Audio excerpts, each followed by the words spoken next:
Salut chers amis en Jésus-Christ et bienvenue à notre méditation pour le 3e dimanche du temps ordinaire, l'année A. Et nous méditons autour de la prophétie d'Isaïe chapitre 9, verset 1 à 4. 1 Corinthiens chapitre 1er, verset 10 à 13 et verset 17. Et l'évangile selon saint Matthieu chapitre 4, verset 12 à 23. Et nous avons comme thème Jésus, la lumière du monde. Aujourd'hui, l'Église nous présente la lecture que nous donne habituellement pendant le temps ordinaire, tirée de la prophétie d'Isaïe sur la délivrance d'Israël. Puisque la première partie du temps ordinaire, qui commence le lundi après le baptême du Saint jusqu'au Mardi Gras, nous donne l'occasion de méditer en profondeur sur le mystère de l'incarnation. Cette première lecture du jour de la prophétie d'Isaïe nous permet de toujours retenir le message de Noël, le message de l'incarnation. Et cela nous aidera à mettre en pratique ce message afin que nous puissions rester sur le pas d'Emmanuel, qui est la lumière des nations. Comme Isaïe disait, le peuple qui marchait dans les ténèbres a vu une grande lumière sur les habitants du sombre pays, une lumière a resplendi. C'est le message central. Et cette lumière, c'est Jésus. Ce Jésus est venu pour libérer l'homme de l'esclavage du péché de la mort. Parce que Dieu a tant aimé le monde qu'il a envoyé son Fils unique afin que quiconque croit en lui ne sera pas condamné, mais aura la vie éternelle. Alors pourquoi ce mémorial de Noël? Le péché d'Adam nous avait mis dans les ténèbres. Et depuis ce jour-là, l'humanité marchait dans l'obscurité en attendant la lumière. Cette lumière est venue finalement grâce à Jésus, à l'après l'homme, à l'accomplissement du temps, selon Galates chapitre 4, versets 4 à 5. Alors donc, on sortira de cette lumière lorsque nous commençons à préférer les actes du monde ancien.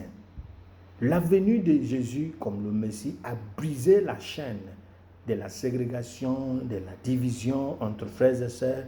La lumière du Seigneur, le Messie, a détruit le désaccord entre nous. Alors, quiconque vit le contraire se tiendra contre le Christ, parce qu'il se retourne en arrière.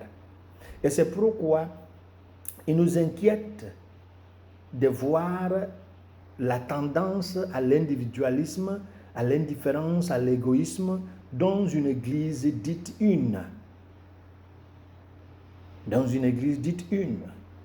Et cette église est sainte. Jaillissant de la sainteté de son maître, sa tête, Jésus. Cette église est catholique. Cette église est universelle, elle est apostolique. La deuxième lecture d'aujourd'hui peint l'image de nos jours actuels. Il y a des querelles partout, des malentendus dans nos familles, dans le couple, à l'église, au lieu de travail. Il y a des concurrences déloyales dans nos communautés ecclésiales de base, dans nos États, dans nos régions, entre religions. On se trouve dans cette situation parce que personne n'accepte la vie de l'autre. On aspire d'être autonome, même au détriment de l'intérêt commun. En tant que croyants, notre intérêt commun, c'est quoi? L'évangile. Et c'est quoi l'évangile? La bonne nouvelle qui est annoncée aux pauvres, la libération qui est annoncée aux captifs, la délivrance qui est annoncée aux affligés, la vue qui est annoncée aux aveugles. C'est ça la bonne nouvelle, qui souffre à cause de nos indifférences, à cause de nos intérêts personnels. Il y a des ségrégations.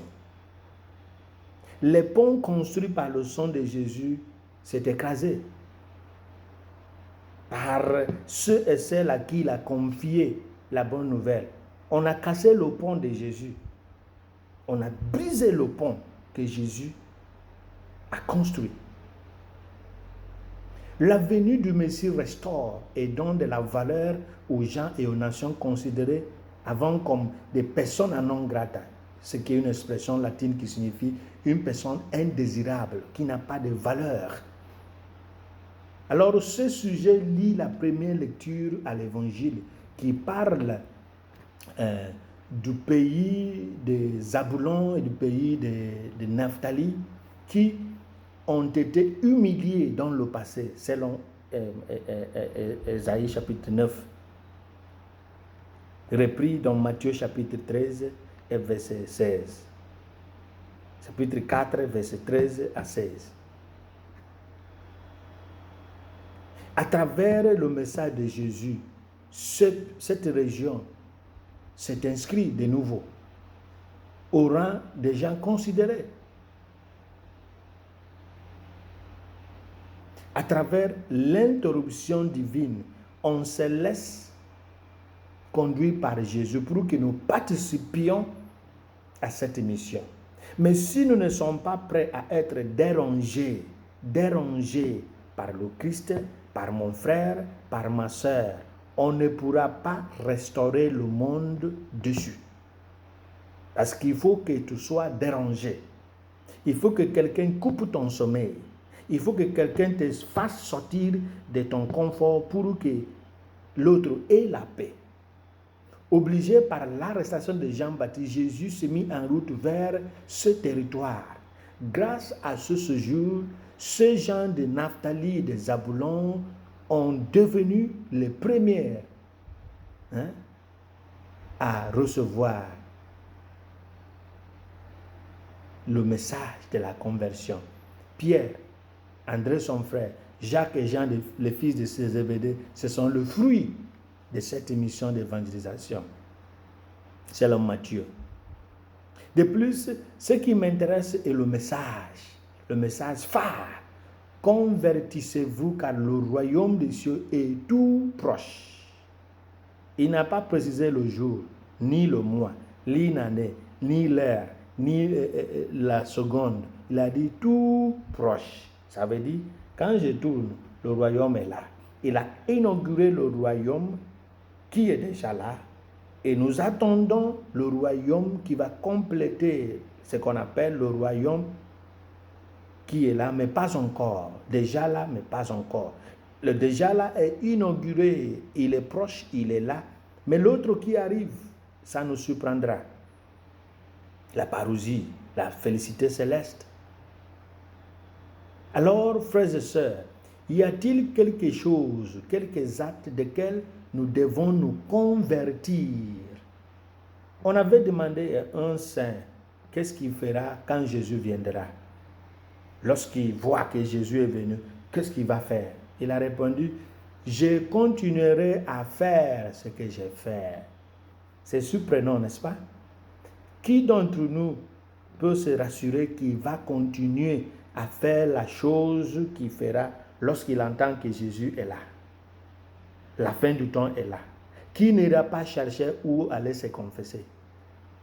À qui demander pardon? Où aller faire l'amendement des choses?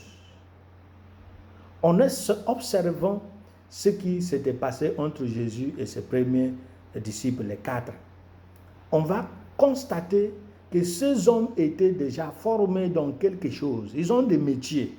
Ils ne sont pas des chômeurs. Ils n'étaient pas oisifs. Et cela nous aide à comprendre le type de prière que nous avons la tendance de faire chaque 1er janvier. Le Seigneur va me bénir, il va débloquer telle chose et telle chose. Si vous n'avez pas de choses que vous avez apprises, vous n'avez pas étudié aucun métier, vous êtes mains croisées. Il est difficile, même si nous croyons au miracle, il est difficile d'apprendre à suivre le Christ parce que vous vivez une vie de tout est facile. Et Jésus n'opère pas dans un climat de tout est facile. Il faut des gens qui vont former et des gens qui sont prêts à être formés. Et Jésus va changer le métier. Mais Jésus leur a dit, ses disciples, de le suivre. Ce qui veut dire qu'ils vont devenir d'autres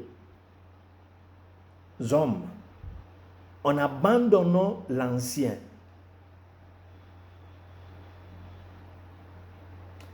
Quiconque n'a pas eu l'interruption divine dans sa vie ne restera pas fidèle.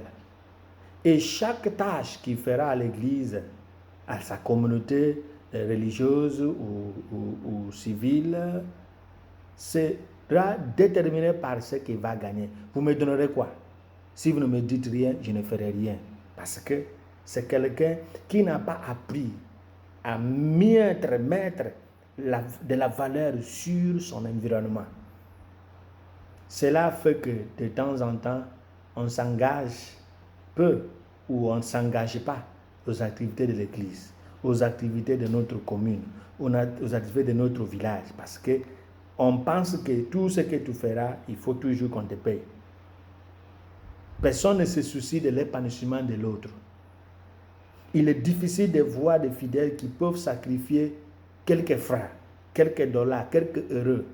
On te dit que vous n'êtes pas dans mon budget. Ce sont les langages des chrétiens.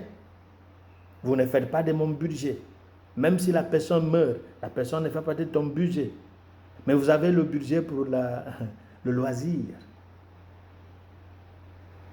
La réserve de notre foi.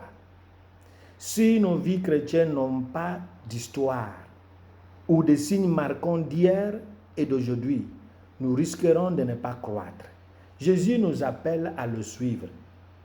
Et cela signifie la séparation ou le détachement de tout ce qui nous rend esclaves des ténèbres. Et cela inclut toutes nos activités impies, nos activités immodérées. Nous les connaissons tous bien. Alors, sortons de nos activités des ténèbres. Cherchez qu'est-ce qui constitue une activité des ténèbres pour vous. De cœur dur. À moins que vous ayez une conscience morte. Mais si vous possédez une conscience vivante, essayez de voir, est-ce que vous représentez Jésus l'agneau du monde dans son Église et le sacrement du Christ? Si vrai, continuez. Si ce n'est pas vrai, cherchez et essayez de tout changer. Parce que le royaume est tout proche. Qu'il nous bénisse le Père, le Fils et le Saint-Esprit. Amen.